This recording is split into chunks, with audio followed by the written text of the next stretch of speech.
Okay, welcome to another episode of the Mixtape Matinee Podcast. I'm your host, Cole. And I'm Court. And this week we have on one of my really good friends, Brenden Taylor. Hello. Welcome, Brenden. Hello, thanks for having me. Better late than never. Yeah, thanks for being on. Me and Brenden go back a little ways. We were in a band together called For Your Health a couple years ago. And yeah, I mean, Brendan's just a huge music and movie fan. So, Brenden, why don't you tell the audience a little bit about yourself? Yeah, I am Cole's first best friend till Court kind of, took my place, and now I'm a little low on the totem pole, but, I asked to be on the podcast, I think maybe the first day you started it, and, finally here, but no, I'm glad to be here, and I live in St. Louis, just have a boring desk job. I do some sound design for amateur short films on the side, and for Cole's music and stuff like that too. So yeah, sometimes I'll have Brenden do the mixing and mastering and stuff like that. Are you working on any music right now, Brenden? I know you had like a couple songs you were working on, but no, I haven't touched that in years actually, but haven't found the motivation to pick that back up. But yeah, I was working on some like. Also, Brendan's a really talented photographer too. So yeah, that's what I've been working on. That just finished a zine, my first zine, so I'll be posting that soon. Just on your Instagram, or? Yeah, I'll have a link. People can order prints and try and do something physical for the first time. Okay, well, we'll add that to the show notes then for this show so people can check out your photography. Sure. Well, cool. Yeah, we invited Brenden on, and this week Brenden picked a movie. Brenden, do you want to talk about the movie that you picked and why you picked it? Yeah, I picked Millennium Actress by Satoshi Kon. なんだって私なんかに構うんだい。お姉さんはその男を助けようって気持ちと何が違うってんだ。その子何か隠しておる。あの星空を君にも見せてあげたい。生きてるか死んでるかもわからないじゃないか。ジョコさん。私行きます。必ず会いに行きます。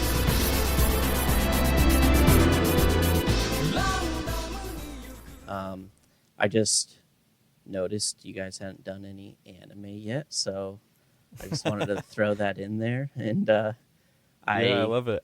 Yeah, I'm a big fan of Satoshi Kon, and excited to talk about it.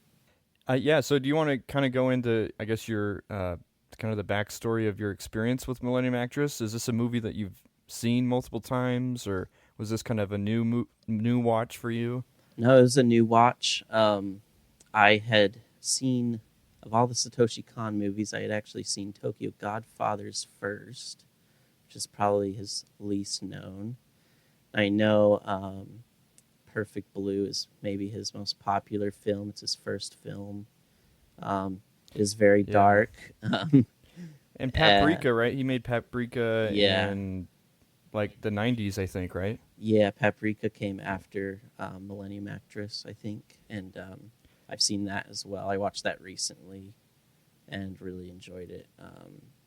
He is very unique in his ability to create the structure in his films. Like, he's a master in match cuts and just storytelling. Like, his storyboards are insane, complex, and like, he almost reminds me of like Christopher Nolan, almost. Like, he has a very technical approach to like the structure of his plot. It's also kind of like in a way, it's kind of like a big budget anime kind of a feeling as well. Yeah, it feels you can like real. You can tell that these movies have had a lot of work put into them. Yeah, of any anime movies, it feels most like live action film. And yeah.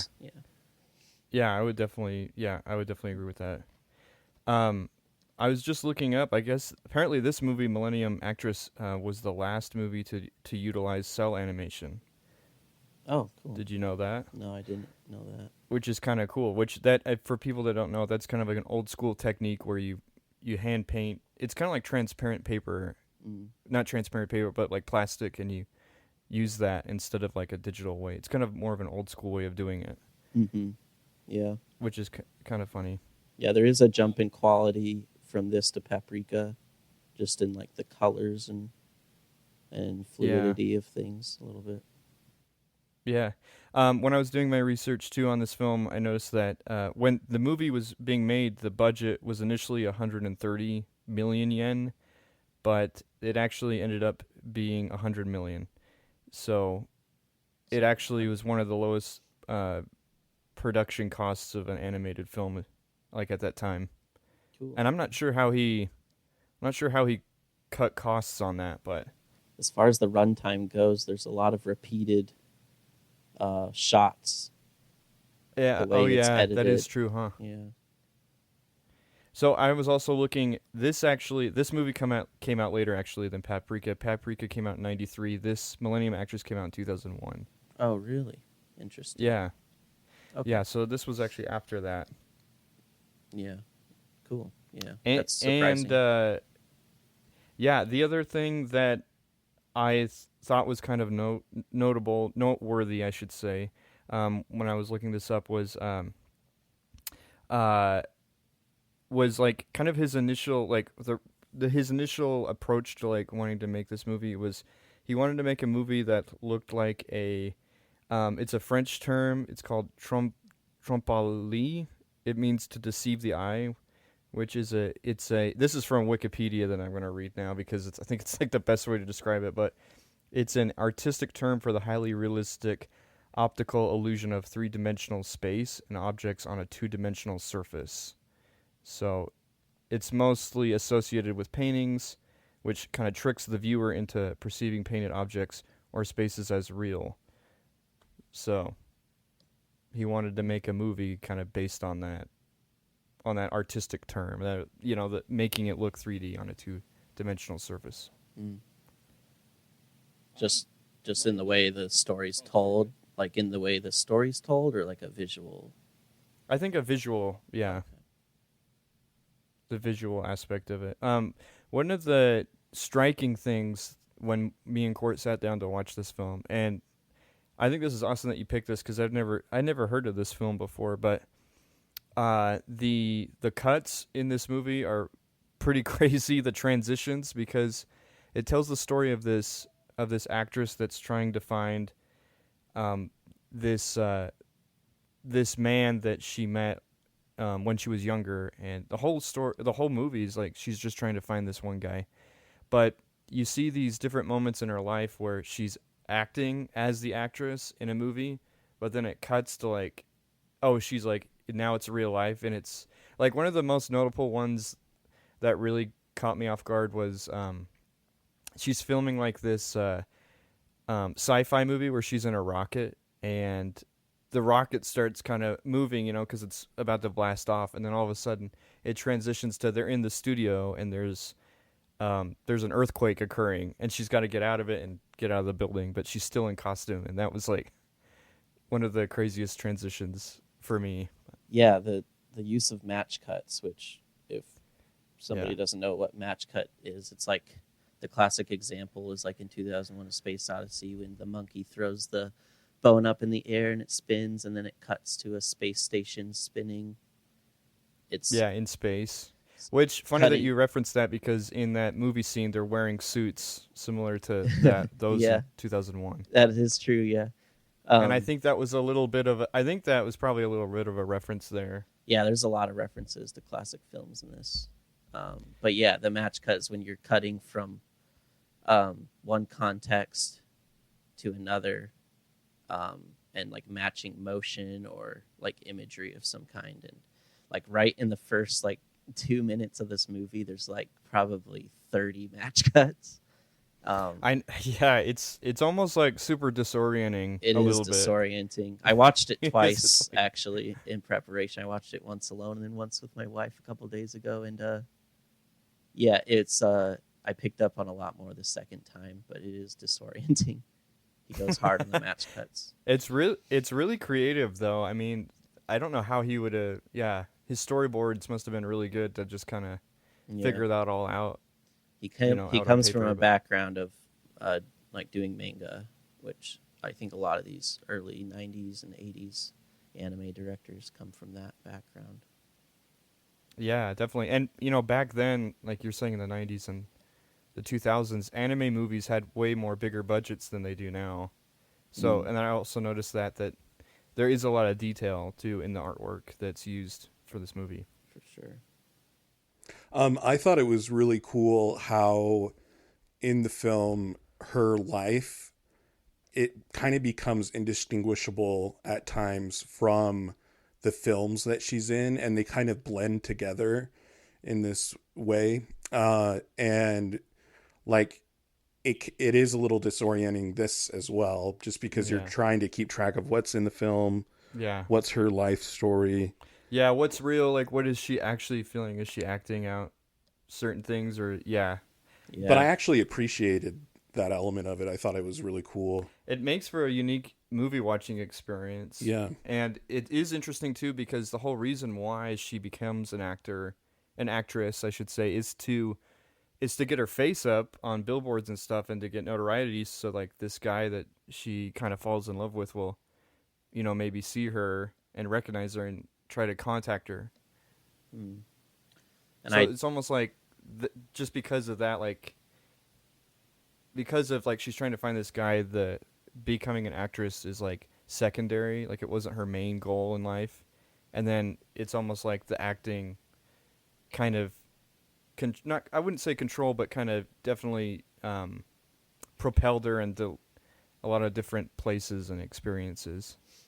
Yeah, I was gonna say on that front, the stories she's acting out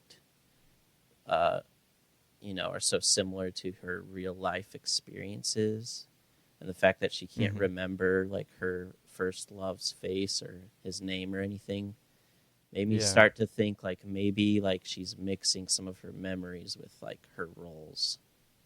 That's what I was thinking too. Because it becomes so blended, and the only clue it really gives you as to whether she's acting or if it's real life is Genya, the main character guy, his reaction to her. Like if he knows what's going on, then it's a movie, and if he doesn't, you know it's not a movie. That was like the one thing I noticed. It was like the only clue it really gives you.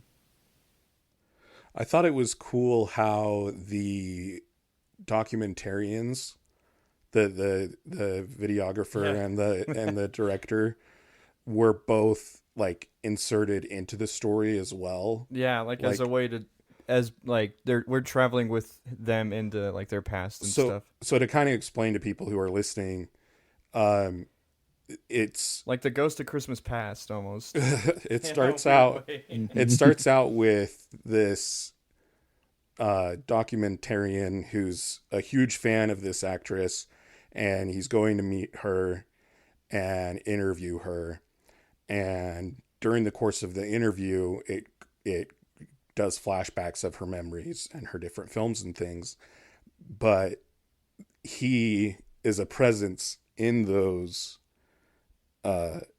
events, and so is the videographer. And I thought that was an interesting touch, and it was fun. And just it is fun, and they're almost like comedic relief during the film as well.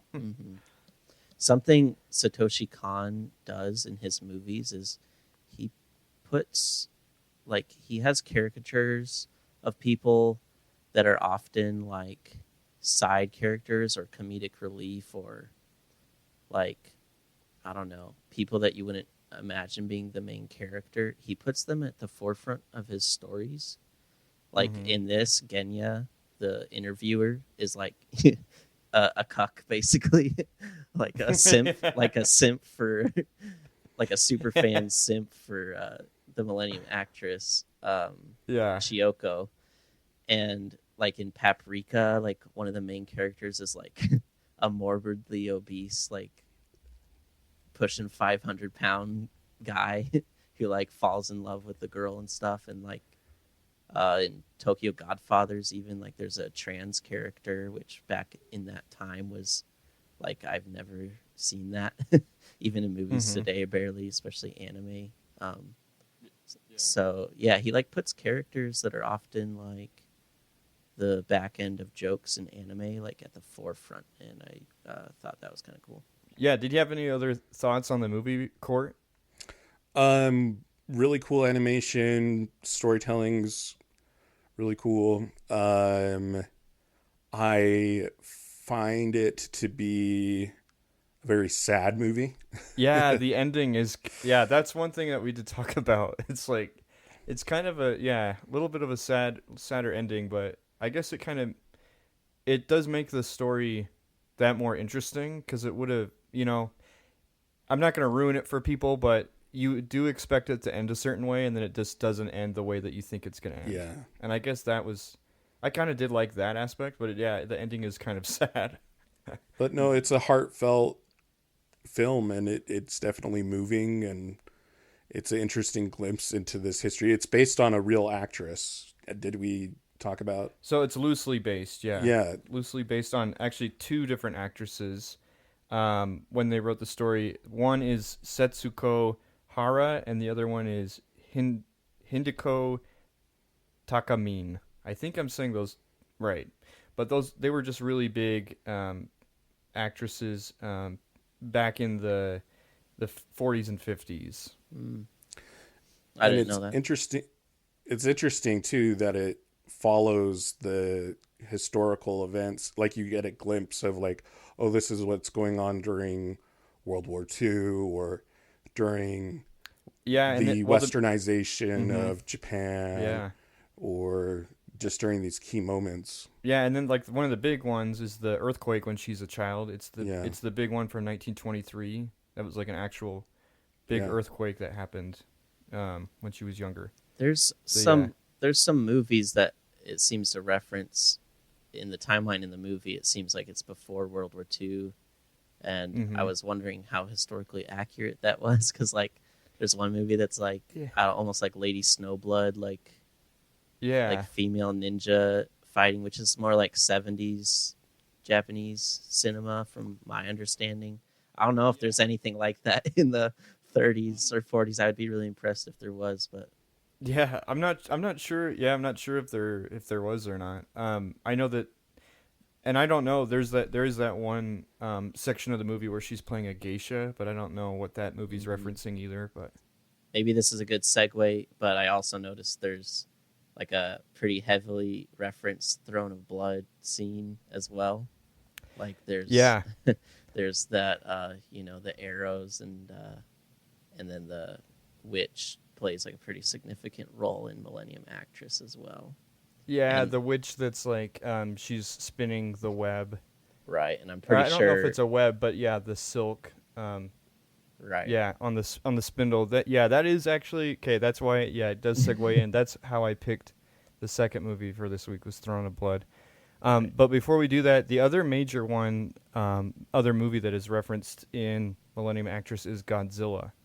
Yeah. That's a kind of a big one too, which I thought was interesting because, when you think of Japanese cinema, you instantly think of Godzilla because it had such a big impact on the history of cinema in the world. Did everybody share what they wanted to share on Millennium Actress before we move on? One last thing, I thought that the soundtrack was really interesting with like the synths and the difference. Like it was kind of a different style than what I was expecting. Mm-hmm. All of his movies are like that. It was cool. Yeah, all of his movies have like kind of a weird, kind of repetitive, like synthy electronic soundtrack that is interesting and kind of gets stuck in your head a little bit. Yeah, but it worked well, and it was cool.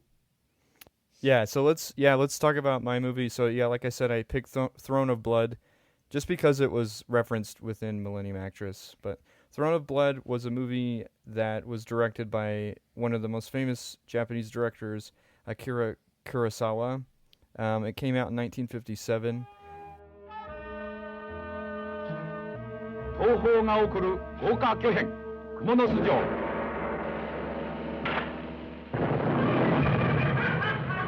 I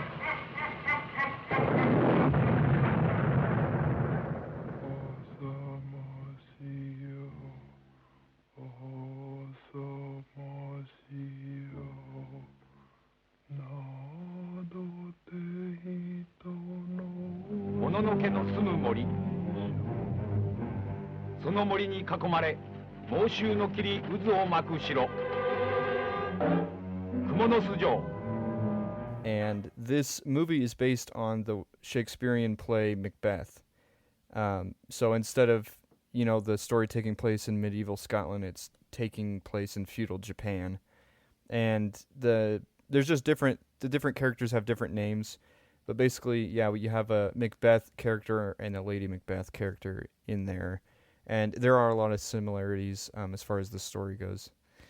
And I didn't realize this, but I forgot that I had seen this movie before me and Court sat down to watch it. Had I seen it with you before, Brendan? I think we did watch it together. Yeah, I feel like we watched this and we watched that movie Ran. Do you remember that? Mm-hmm. Which I think, was that also by Kurosawa? Yeah, Ran is my favorite Kurosawa movie. Although I haven't seen Ikiru yet, and I've heard that's very, very good. Yeah, have you seen Seven Samurai? Yeah, I've seen most of his films. There's just a few that I haven't finished yet. Okay. Yeah, that's one I need to watch. I just haven't watched that because it's so long.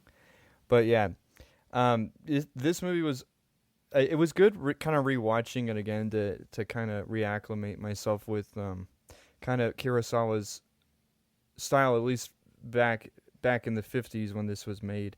I thought it was interesting that he chose to make a whole movie based on Macbeth. It was really interesting that he did that. Because during this time in Japan, I think it was kind of like when Japan was kind of transitioning to accepting a lot of Western culture into theirs, and I'm not sure if there was any backlash at that time, but anyway, I just thought it was interesting that he picked a Shakespearean play to kind of tell the story. Well, I know I read that this was actually banned. Macbeth was actually banned during World War II because it wasn't Japanese. So that was kind of interesting. Yeah, they banned a lot of books during imperialist Japan. That basically, unless it was about, order and all of that, then it was pretty much banned no matter what it was about, is my understanding. And then also at that time when this movie came out, Japanese cinema was given no chance here in the West as well, for, the repercussions of World War II and everything. Right. So it took a while for people to recognize Kurosawa as a legitimate, auteur. Yeah, director. That's interesting. A lot of the there's a lot of really cool shots where it's actually shot on location. There's very few shots that you can tell that are shot in a studio, but most of the film was shot around Mount Fuji and the Inzu Peninsula. And I was reading when I was looking up, kind of researching the film, that the budget was at the time was $350,000. But at the time when it was made, this was actually one of the most expensive films ever made in Japan for its release. So that was kind of interesting. Unfortunately, with that budget, the box office at least in the U.S., like Brendan was saying, it kind of flopped. It didn't make that money back for how expensive it was at the time. One of the creepy aspects about the film, and I know that Court, you kind of had a reaction to it, but well, first because the movie starts off with that song where all the men from the army are singing that kind of weird doldrum kind of poem, and it's very it's kind of a depressing poem. Like, because I think it's just talking about, isn't it just, I think if I remember right, it's just talking about, like, their lives and how depressed they are or something like that. I don't remember what the original song, the song that I actually had more of a reaction to is when... Was it The Witch? Was The Witch. Oh, maybe that's what I'm thinking. When The Witch is talking about how fleeting life is. That's what it is. Okay, I think I'm getting those two songs the mixed up. impermanence of life and how we're all doomed, and it was just like, wow, this is very poetic, but also very. I think that's a common motif in Japanese poetry and Japanese culture, to focus on the impermanence of life. I think it's grounded in. I think some of it comes from a Buddhist influence. But yeah, it was this striking moment in the film. In the original play, there's the 3 witches, but in this one, there's just the one witch, and it's interesting. This is one of the reference points between the Millennium Actress and Throne of Blood is the witch features in both films. Yeah, I thought that was an interesting choice that he just picked, just having one kind of represent that. Mm-hmm. And when we were watching it, I think you were kind of confused about, is this a guy or is this a woman? Who is this? Well, I think the actor is a man. Yeah. Yeah. But playing a witch. Yeah. And it's not until a little later on, as the dialogue goes on, that you realize that is the witch. And I was kind of, I couldn't remember exactly the dialogue of the witch, but I was wondering, are they going to reference some of the, not exact, but similar things that are said in the play, about wickedness coming and all of that. But I think the main thing that, at least for this film, Throne of Blood, is the witch just has those predictions. And at the time, I forgot what the Macbeth character's name is, but he just kind of laughs it off and doesn't realize that it's actually happening until all of these kind of events start happening and they start unfolding, and ultimately it leads to kind of his demise and his wife's demise. Yeah, he starts out being, humble, like laughs at it, like, I don't want power, like that's for my lord to have, and all of that. And then once it starts happening, then all of a sudden, he realizes, well, maybe I do want that, and then the wife eggs him on it, of course. Yeah, of course the wife kind of definitely is the one that kind of forces his hand in a way to go through with everything that he eventually does. Like I said, I kind of already mentioned it, but I really appreciated the locations of where things were shot. I thought it was really cool how because there's those shots where the wind's blowing and like you can't fake that. That's not in a studio. Or when there's the fog and stuff with the castle. I appreciated his use of using nature to give that realism to the story. He often always shoots, most of his scenes in all of his movies have nature like intruding in on the scene. Like he'll often shoot with like heavy rain happening at the same time, or wind, and it's just, it gives every scene a lot of motion. And keeps things interesting. Yeah. And then so the whole sequence with the witch, that you can tell that's in a studio, but I did think it was cool right when the Macbeth character is going in, and before they find the witch, like what you were saying, he has all of these branches, he has all the trees kind of blocking the characters as they're moving through, just like you said, like having nature kind of be a part of the story, kind of intruding in on the camera. I thought that was kind of cool. Yeah, too. That scene of them riding on the horses in the forest in the very beginning is probably the most impressive scene in the movie to me, because like the camera, I guess, would have been on a dolly, like a super long dolly, and he's like tracking these horses going pretty fast through, like, he's behind the branches, and then he comes out of the branches, and then he's on the same trail, and then he's behind it.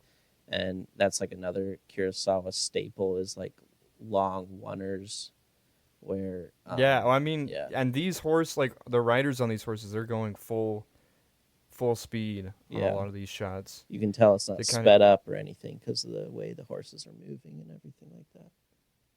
Yeah, exactly.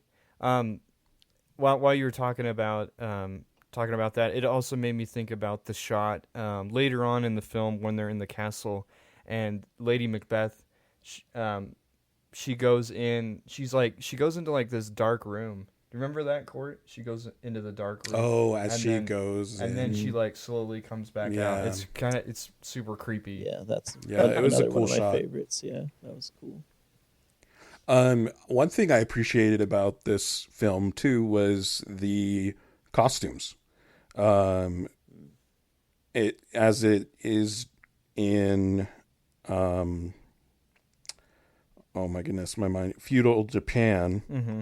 The costumes are really elaborate and interesting. All the different ranks in the military and just the elaborate armor and headgear that they wear.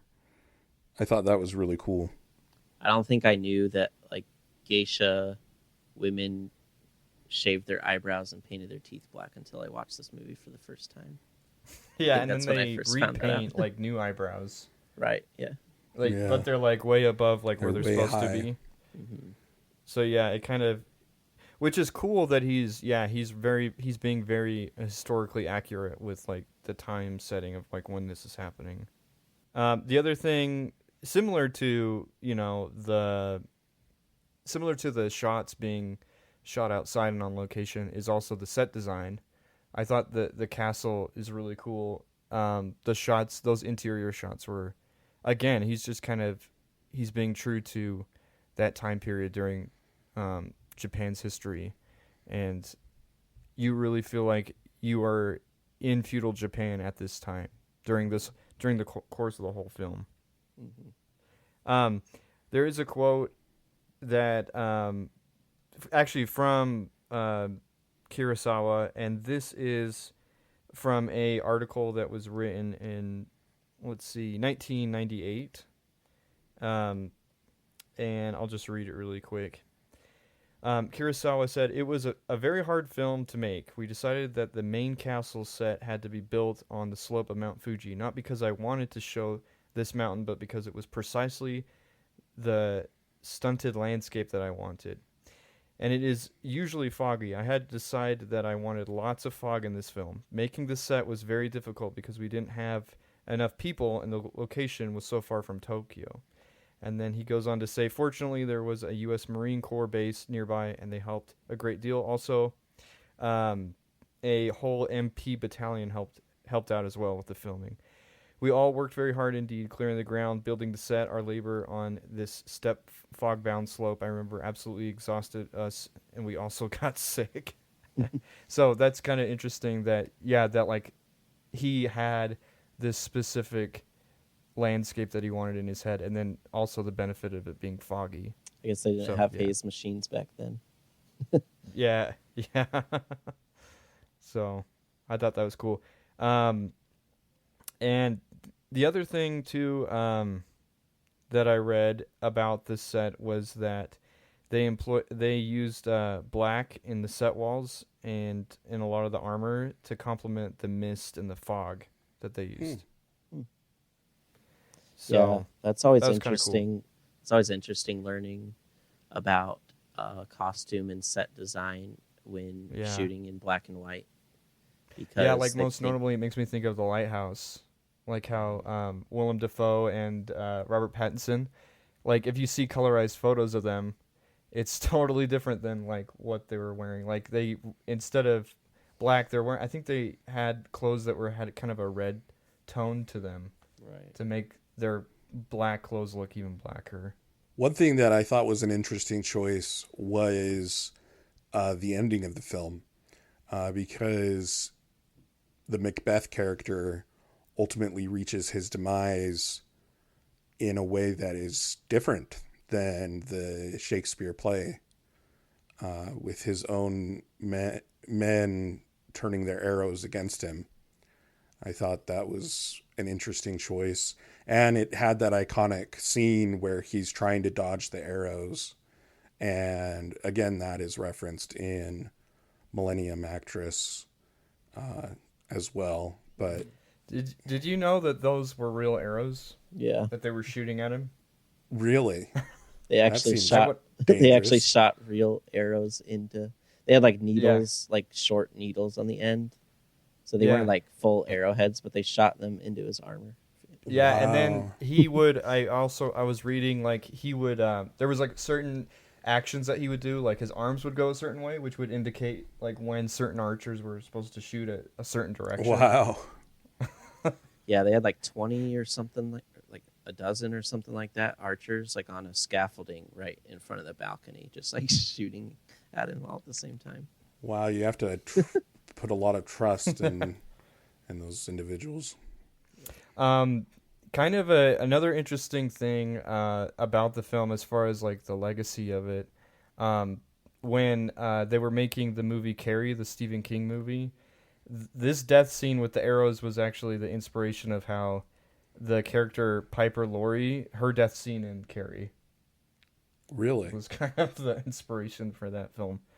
So, kind of interesting. I've been on a Stephen King kick, so I kind of learned that pretty recently, so I thought that was kind of cool. And then, hey, Brendan, when we watched Ran, isn't that based off of Shakespeare. isn't it based off some Shakespeare play as well? King Lear, yeah. Oh, that's right. It's King Lear. Okay.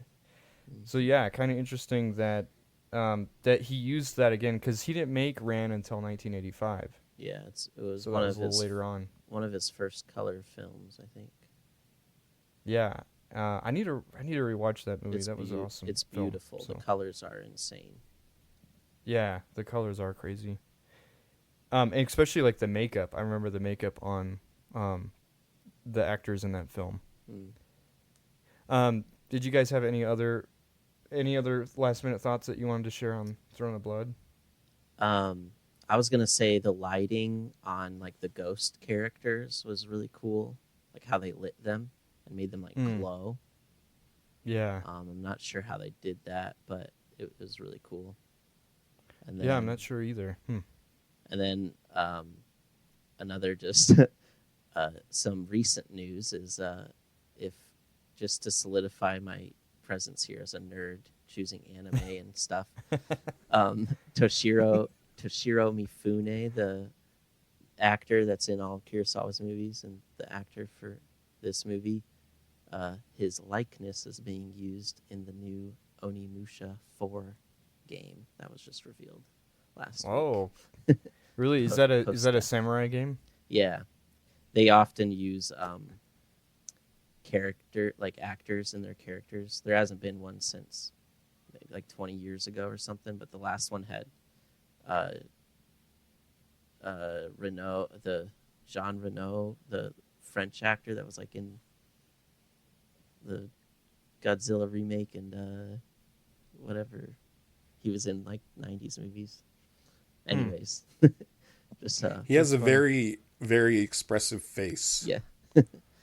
Yeah, like when we were watching it, yeah, he's just got that crazy Oh like, yeah. 1,000-yard stare. Yeah, Mifune You know? does some crazy faces for sure in Seven Conveys Samurai. a lot of strong emotion. Especially in Seven Samurai, he's more of like a kind of comical, like grungy bandit type of character Oh, that that's funny. turns Ronin, but his faces are just like crazy, and he's always drunk and stuff like that. So it's cool. That's funny. Well, yeah, thanks, Brendan, for coming on the podcast and sharing these films. Everyone go out and watch these great Japanese films. I think I told you before on an earlier podcast, Court, like this year, I really do want to try to watch more Japanese comedy films. But I think it would be cool to start watching more Kurosawa as well, because I've only seen a couple. But I don't know if did you listen to that? Did you listen to our episode? I can't remember which episode we talked about, but anyway, I was talking about Tampopo. Oh yeah, it was for our top 10 of the year. Yeah, I listened to that. I have seen that as well. It is very funny. and I was just like, man, this is hilarious. I'm like, I need to get more into Japanese comedy films because it was really enjoyable. The scene of them learning how to slurp spaghetti, Yes. not loudly, is It's really funny. Yeah, that part is hilarious. So yeah, what's before we go, yeah, where can people follow you, Brenden? I guess Instagram is probably the only place I do anything. Taylor _ Brenden. So Brenden, you mentioned earlier that you do sound mixing and stuff for movies. Do you have any recent movies that you've been working on? Yeah, the most recent one is a short film called Lone Mountain.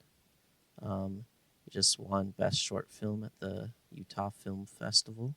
It's doing the, Oh, cool. Wow. It's doing the festival rounds right now. You won't be able to watch it yet, but just look out for Lone Mountain. It was shot on 16 millimeter film, which was really cool. Oh, cool. It's like a Western. How did you get connected with that project? I work with the producer, Derek Romrell. He keeps me in his back pocket sometimes, so I get to work with him a lot. Cool. Yeah, that's awesome. How long is the movie? Is it just a short film then? It's like 22 minutes, I think. 22 minutes? Okay. Cool. We'll have to check that out. Yeah, so go follow Brenden if you want to check out his photography and then also what he's working on as far as like movies go. So thanks again, Brenden, for being on. We appreciate it. Thanks for having me. Okay, we'll see you guys next time. Again, I haven't mentioned this in a long time, but it really does help us out if you guys will rate the podcast and also share it with your friends just to kind of get more exposure to everybody out there that loves film and music. So if you could do that, that would help us out. So we'll see you guys next time. See ya. Bye.